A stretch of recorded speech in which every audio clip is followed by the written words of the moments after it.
Hello दोस्तों, मेरा नाम नितेश कुमार है। मैं एक सेबी रजिस्टर्ड रिसर्च एनालिस्ट हूँ और हम यहाँ पर इस पर्टिकुलर वीडियो में बात करने वाले हैं किस चीज़ से रिलेटेड, मार्केट से रिलेटेड। यहाँ पर देखिए, आप देखेंगे तो आपको समझ में आएगा। मिड कैप ने कुछ दिन पहले ब्रेकआउट दिया था और जब मिड कैप ने दिया था मैंने मार्केट की एनालिसिस करी थी। ठीक है ना। हमारे दो चैनल है, आपको पता होगी। सबसे पहले तो आप सभी का स्वागत है flexicap.research.com, साथ में I am small cap investor. तो मैंने दोनों चैनल पे ही यहाँ पर एनालिसिस कर रखी है। आप जाएंगे पुरानी वीडियोस देखेंगे तो आपको समझ में आएगा। तो मैंने यहाँ पर ऑलरेडी बताया था, क्या बताया था कि मिड कैप में ब्रेकआउट हुआ है ना। एक बड़ा ब्रेकआउट हुआ है, जो ब्रेकआउट जो सितंबर 2024 में हाई बनता हुआ नजर आया था, उसका ब्रेकआउट हुआ है सेम एज इट इज अब। और जब उसका ब्रेकआउट हुआ है तो मैंने बताया था स्मॉल कैप का भी होगा, और जब स्मॉल कैप का होगा तो फिर एक अच्छे नए टारगेट आते हुए दिखाई देंगे। तो उसी चीज को मैं आज और अच्छे से यहाँ पर बताने वाला हूँ। अगर आप यहाँ पर वीडियोस को में देखोगे यहाँ पर, ठीक है, तो मैं यहाँ पर आपको चीजें समझ में आएगी। क्या समझ में आएगा, यहाँ पर देखिए चार्ट को। सबसे पहले तो चार्ट को आप अगर यहाँ पर देख पा रहे हो स्मॉल कैप को, तो आपको यहाँ पर समझ में आएगा कि एक ब्रेकआउट, ये जो 2000 दिसंबर 2024 में इसने हाई बनाया था, ठीक है ना। और उसके बाद एक अच्छी खासी गिरावट, फिर पंप, फिर गिरावट, है ना, फिर ऊपर जाता हुआ नजर आया। तो आप यहाँ पर देखो उसका ब्रेकआउट आज होता हुआ नजर आया। और वो ब्रेकआउट एक सक्सेसफुल ब्रेकआउट है ना।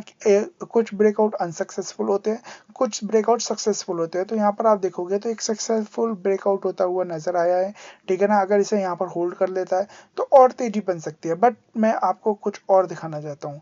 ठीक है, यहाँ पर आप देखेंगे तो आपको समझ में आएगा। एक इससे पहले यहाँ पर रुका था तो मैंने एक ट्रेंड लाइन, यहाँ पर एक रेजिस्टेंस लाइन ड्रॉ कर रखी है, ठीक है ना। और उस रेजिस्टेंस लाइन के बेसिस पे अगर मैं आपको दिखाऊं तो आपको दिखाई देगा एक शोल्डर बनता हुआ नजर आ रहा है। मैं एक बार दिखा देता हूँ आपको। तो यहाँ पर आप देखोगे एक शोल्डर बन रहा है। वैसे तो कॉम्प्लेक्स बन रहा है, बट मैं यहाँ पर सिंपल ही कर देते हैं ऐसे। देखिए शोल्डर बन रहा है। शोल्डर बनने के बाद यहाँ पर अगर आप देखोगे एक बड़ा सा बेस, और बेस बना के यहाँ पर इसने एक हेड बनाया है। और फिर दोबारा एक शोल्डर बना रहा है, जिसे हम inverted head and shoulder pattern कहा जाता है, ठीक है। और उसका ब्रेकआउट यहाँ पर हुआ है, ठीक है ना। उसका ब्रेकआउट यहाँ पर हुआ है और वो अभी अच्छा खासा चल रहा है। और इस बेसिस पे अगर आप देखोगे तो एक बेहतरीन टारगेट निकल के आ रहे हैं। वो टारगेट क्या है, वो टारगेट है 2500 के, 25,000 के, सॉरी। निफ्टी स्मॉल कैप 100 यहाँ पर 25,000 के आसपास जा सकता है, ठीक है। और यहाँ पर अगर हम बात करें चीजों की, ठीक है, जब 25,000 अगर ये जाएगा, ठीक है, एक मिनट दीजिए मुझे। तो यहाँ पर अगर हम देखें तो आपको यहाँ पर समझ में आएगा अभी कितने, लगभग 26% की तेजी। अगर ये स्मॉल कैप 26% भाग सकता है ना, तो याद रखिए स्टॉक्स कितना भागते हुए नजर आएंगे। मुझे लगता है शायद 50%, अगर ये 26% भागा ना, 50% से लेके 100% तक शेयर की मूवमेंट होती हुई नजर आएगी। बट ठीक है, याद रखिए स्मॉल, ये 100 तो भाग रहा है, ठीक है ना। आप यहाँ पर देखेंगे, बट स्टॉक्स में उस तरीके की तेजी नहीं हो रही है ना। स्टॉक्स, अगर आप मार्केट को वैल्यू डेली देख रहे हैं, समझ रहे हैं, चीजों को देख रहे हैं, तो आपको समझ में आएगा कि यहाँ पर इसने तो हाई लगाया है, बट बहुत सारे स्टॉक्स अभी भी 50% 60% डाउन है, जो यहाँ पर कभी अप हुआ करते थे। पहली बात। दूसरी बात, इन सभी इस रैली में बहुत सारे स्टॉक्स ने अभी तक पार्टिसिपेट नहीं किया है, ठीक है ना। तो ये रैली थोड़ी सी ना इतनी मैच्योर रैली नहीं है। क्यों नहीं है, देखिए जब एक स्टॉक मार्केट में तेजी होती है ना, एक बुल रन आता है। बुल रन कौन सा वाला, ये वाला, ठीक है ना। जब बुल रन आता है ना, तो इस बुल रन में ना सभी, चाहे बेकार हो, चाहे अच्छे हो, चाहे कम रिवेन्यू वाले हो, है ना, जिनके रिजल्ट थोड़े वीक है, चाहे ज्यादा रिवेन्यू वाले हो तो वो और अच्छा। तो हर तरीके से ना हर स्टॉक्स मूव करता हुआ नजर आता है। हर स्टॉक्स अपनी एक चाल में होता है, बट यहाँ पर देखे वो चाल अभी फिलहाल की डेट में नहीं दिख रही है, पहली बात। दूसरी बात, अगर हम यहाँ पर देखें तो आपको ये भी समझ में आएगा कि अभी भी जो स्टॉक्स की मूवमेंट हो रही है ना, वो on the basis of result हो रही है। अगर देखिए रिजल्ट एक दिन अच्छे आए, आज जैसे आज रिजल्ट आया, मान के चलो अभी रिजल्ट आया, ठीक है, तो कल जब स्टॉक्स होगा तो आपको दिखाई देगा 15% 20% भाग गया। और फिर उसके बाद उस शेयर की गिरावट होगी, है ना, वो 10-15% दोबारा गिर जाएगा, फिर वहीं अटक के रह जाएगा। तो इस तरीके से मूवमेंट होती हुई नजर आ रही है। इस वजह से ये धीरे धीरे स्लोली जरूर ऊपर जाता हुआ नजर आ रहा है, there is no doubt about it. But बात करें अभी तक एक आध सेक्टर को छोड़ के बाकी सारे के सारे सेक्टर यहाँ पर उस चीज को पार्टिसिपेट नहीं कर रहे हैं, जो कि मैं इस वीडियो में और दिखाने वाला हूँ। ठीक है ना, तो यहाँ पर अभी वो रैली नहीं है, तो मुझे लगता है यहाँ पर थोड़ा सा शायद रुक सकता है, रुक के अब फिर भागता हुआ नजर आएगा, और जब भागेगा तो ये टारगेट भी अचीव होंगे और भी शायद ऊपर जाता हुआ नजर आ सकता है। पर थोड़ा सा हम आगे चलते हैं और हम बात करते हैं निफ्टी मिड कैप 100 की। जब आप निफ्टी मिड कैप 100 की बात करेंगे ना, तो जो ब्रेकआउट की बात मैं कर रहा था अभी थोड़ी देर पहले, तो वे ब्रेकआउट यहाँ पर हुआ था, है ना, मल्टीपल टाइम्स हुआ था, फेक हुआ था, फिर उसके बाद रीटेस्ट हुआ, फिर दोबारा यहाँ पर देखेंगे ये भी ऑल टाइम हाई आज इसने टच किया था। तो यहाँ पर देखिए जहाँ मिड कैप लगभग सॉरी स्मॉल कैप काफी ऊपर है, ये दोबारा आज नीचे आता हुआ दिखाई दे रहा है। तो वो मजे वाली बात मार्केट में अभी शायद दिखाई नहीं दे रही है, मेरे हिसाब से हाई जरूर लग रहे हैं। ठीक है, कुछ स्टॉक्स काफी अच्छा परफॉर्म कर रहे हैं, बट बहुत सारे स्टॉक्स है जो इतना अच्छा परफॉर्म नहीं कर पा रहे, और बहुत सारों का मतलब है बहुत सारे, अगर मान के चलिए मार्केट में 10,000 स्टॉक्स के 9,000 स्टॉक्स के आसपास है, तो 9,000 स्टॉक्स में से केवल 1,000 स्टॉक्स या 1,500 स्टॉक्स ही मूवमेंट दे रहे हैं, बाकी अभी भी मेजोरिटी ऑफ स्टॉक्स नीचे है। तो आपको समझना होगा, जब रैली होती है ना, जब बुल मार्केट आती है, तो सभी तब घोड़े और गधे दोनों दौड़ते हैं, ना कि घोड़े ही दौड़ते हैं। तो इस चीज को आपको समझना होगा, पहली बात। अब बात करते हैं थोड़ा सा और चीजों की, निफ्टी 50 की।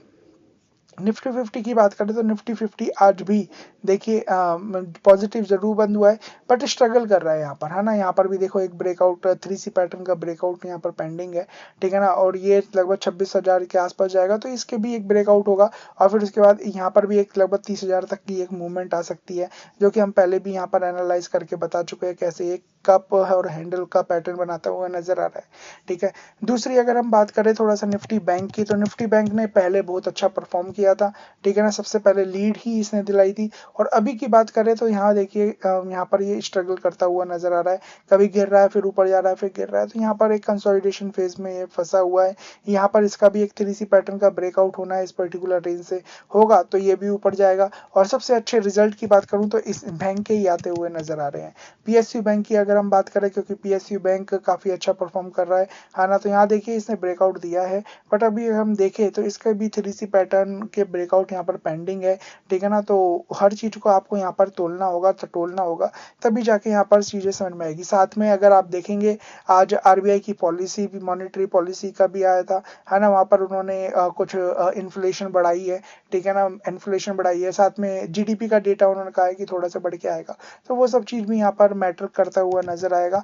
बट इन्फ्लेशन है, और इन्फ्लेशन की वजह से कहीं ना कहीं डर का माहौल तो है ही है। ठीक है, थोड़ा सा अगर हम यहाँ पर आगे बढ़े तो आपको समझ में आएगा ब्रेंट क्रूड ऑयल, जो कि यहाँ तक पहुंच गया था। ठीक है, और अभी हम देखें तो ब्रेंट क्रूड ऑयल कहाँ चल रहा है, ब्रेंट क्रूड ऑयल लगभग 78 का इसने आज टच किया था, 78.11, और अभी ऊपर आता हुआ दिखाई दे रहा है, बट मुझे लगता है कि ये नीचे आ जाएगा। बट जब नीचे आएगा ना, तो कहीं ना कहीं ट्रम्प का दोबारा से बयान आ सकता है, और जब बयान आएगा तो दोबारा यहाँ पर चीजें ऊपर जाएगी, दोबारा स्ट्राइक चालू हो सकती है। क्यों? क्योंकि वहां पर फुल ऑन कोई प्रेसिडेंट नहीं है, वहां पर एक लुटेरा बैठा हुआ है, वो इस तरीके की चीजें यहाँ पर चल रही है, तो आपको वो भी चीजें समझनी होगी।